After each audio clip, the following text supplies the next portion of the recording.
সালামু আলাইকুম রহমতুল্লাহি বারাকাতুহু। প্রিয় দর্শক, মধ্যপ্রাচ্যের যুদ্ধের আপডেট আপনারা শুনছেন।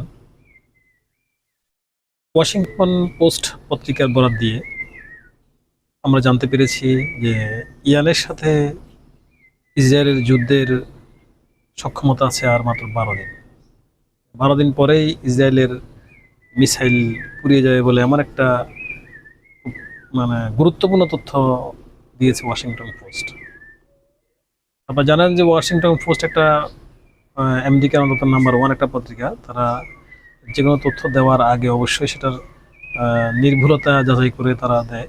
সেক্ষেত্রে ওয়াশিংটন পোস্ট যে তথ্যটা দিয়েছে এটা নিয়ে মোটামুটি মিডল ইস্ট সহ সারা বিশ্বে একটা হইচই পড়ে গেছে। অর্থাৎ ইরানের যে মিসাইলগুলি যে ইন্টারসেপ্ট করছে তাদের প্রতিরক্ষা ব্যবস্থা দিয়ে, সেই প্রতিরক্ষা ব্যবস্থার মধ্যে তাদের মিসাইলের যে ভান্ডার সেটা পুড়িয়ে গেছে। সেটা দিয়ে হয়তো আর 2 সপ্তাহ বা 12 দিন চলতে পারবে। এরপর ইসরায়েল কী করবে? এই জন্যই হয়তোবা তড়িঘড়ি করে আমেরিকাকে যুদ্ধে টানতে যাচ্ছে ইসরায়েল।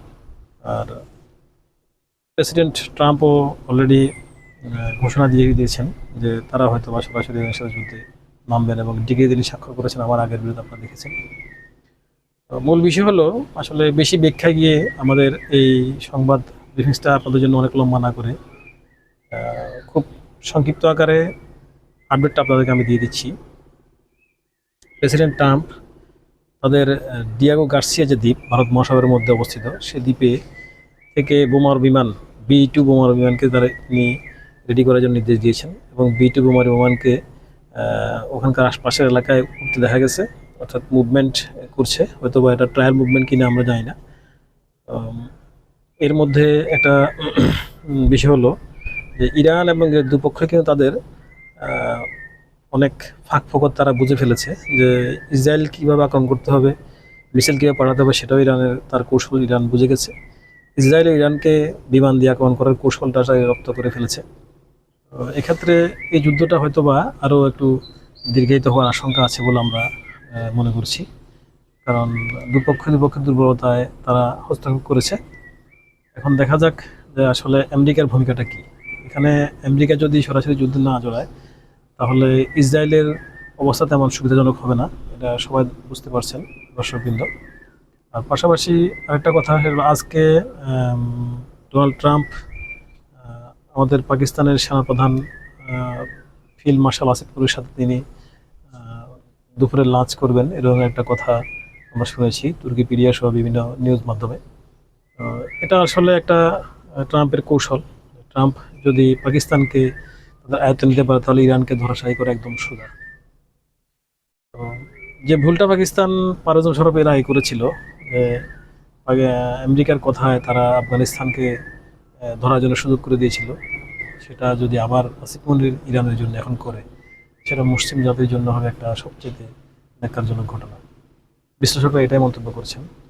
পাশাপাশি মুসলিম বিশ্বে ইরানের সাথে যে সমস্ত দেশগুলি আছে, তুরস্ক সহ বাকি দেশগুলি, তাদের এখন এর প্রেক্ষিতে ট্রাম্পের এই চালের প্রেক্ষিতে কী পরিকল্পনা হতে পারে সেটা এখন দেখার বিষয়। আসিফ মনির কি আসলে ট্রাম্পের চালে ফেসে যাবেন, নাকি তিনি মুসলমানদের ঐতিহ্য এবং মুসলমানদের পক্ষে থাকবেন?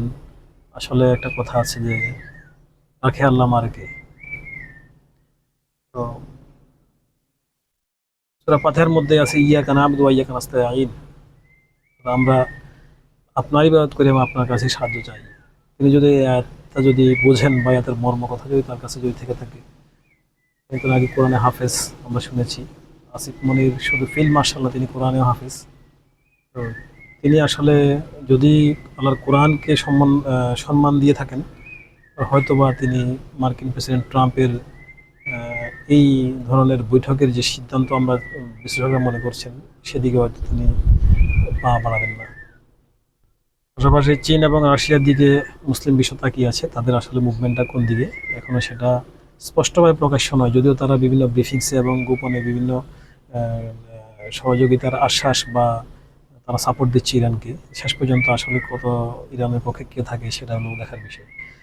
এখন আমরা বিভিন্ন ধরনের মিডল ইস্ট আই এবং আল জাজিরা সহ বিশ্বের সর্বশ্রেষ্ঠ গণমাধ্যমের যে সমস্ত রিপোর্টগুলি আজকে 4 দিন পর্যন্ত আমরা দেখছি, এর ভিত্তিতে আমরা বলতে পারি যে ইসরায়েল আসলে ইরানের সাথে আক্রমণ করতে আমরা সুবিধা করতে পারছে না। যদিও ইসরায়েলের শীর্ষস্থানীয় অনেক জেনারেল সহ সরকারি অনেক কর্মকর্তা বিজ্ঞানীরা সহ মারা গেছে, কিন্তু ইসরায়েল এখনো পর্যন্ত কোনো সুবিধা করতে পারছে বলে মনে হচ্ছে না। ইরানে কিন্তু গতকালকে আক্রমণ চলছে ইস্পাহান শহর সহ এবং তেহরানের তেলক্ষেত্র সহ অনেকগুলি ক্ষেত্রে ইসরায়েল আবার আক্রমণ করেছে, পাল্টা আক্রমণও করেছে ইরান। এবং ইরানের 18 নম্বর যে শহরটা ডিস্ট্রিক্ট সেটা খালি করার জন্য ইসরায়েল নির্দেশ দিয়েছে। সেখানে হয়তো পারমাণবিক আরেকটা প্লান্ট আছে এই ধরনের একটা উদ্দেশ্যে। তারই পাল্টা জবাব হিসেবে ইরানের সেনাবাহিনীর বর্তমান যে প্রধান, ওনার নাম হচ্ছে আব্দুর রহিম আল মুসাবি, তাকে দায়িত্ব দেওয়া হচ্ছে। উনি ঘোষণা দিয়েছেন যে তেল আবিবের আরেকটা স্থানকে সম্পূর্ণ খালি করার জন্য। পাল্টি হুমকি চলছে। তো দেখা যাক ইরানের নতুন কমান্ডার আব্দুর রহিম আল মুসাবির পক্ষ থেকে ইরানের জন্য কী ধরনের যুদ্ধ কৌশল তিনি সেটিং করেন। আমরা চাইব আসলে যুদ্ধটা বেশি দীর্ঘায়িত না হয়ে আমাদের সবার চাওয়া, বিশেষ করে মানুষ হিসেবে মানুষের মানবিকতার দিক দিয়ে তাকিয়ে বলছি যে আমরা চাইব যুদ্ধটা আসলে দ্রুত বন্ধ হয়ে যাক।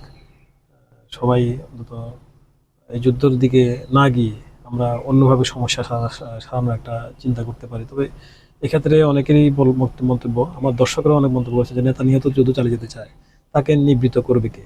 প্রিয় দর্শক, আপনাদের এই সমস্ত কথার ভিত্তিতে আমি আপনাদের কাছ থেকে মন্তব্য যাচ্ছি। আসলে আপনারাই বলুন যে যুদ্ধটা দীর্ঘায়িত হলে কি ভালো হবে, নাকি বন্ধ হয়ে গেলে সবার জন্য মঙ্গল হবে? দর্শক, সামনে আরও আপডেট তথ্য নিয়ে আসছি আপনাদের কাছে। আপনার চ্যানেলের সাথে থাকবেন, সাবস্ক্রাইব করবেন। আসসালামু আলাইকুম ওয়া রাহমাতুল্লাহি ওয়া বারাকাতুহু।